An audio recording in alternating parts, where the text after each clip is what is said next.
By Roshan Kumar. Kanchan Ibrahimpur recording studio Mathiya मोड़।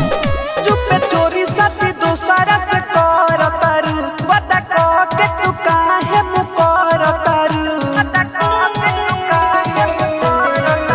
चुप चोरी साथी दोसारा से कर तारू बता कह के तू काहे मुकर तारू।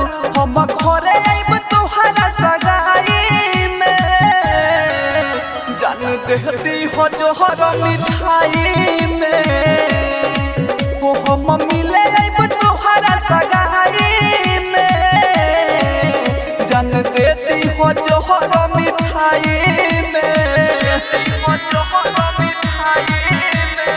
Music by Roshan Kumar.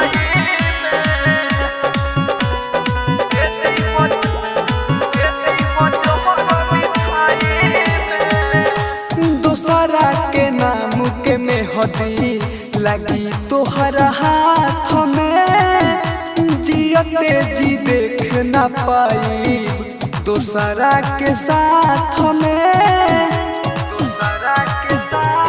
हो दूसरा के नाम के मेहदी लगी तोहरा हाथ में जियते जी देख न पाई दूसरा के साथ में। काहे हमसे बनावत तारू दूरी हो बोला ये तना का बावे मजबूरी हो। ढहलू हुए गरीब के खाही में जान देती हो जोहर मिठाई में।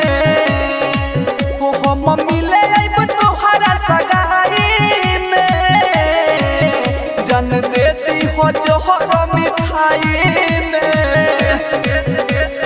कंचन इब्राहिमपुर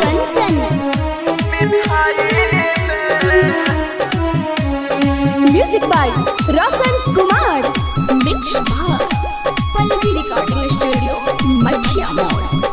अमर जीत अकेला रह जइहे हर के बन जइबू दुलहिन जहिया परमोध के घर के।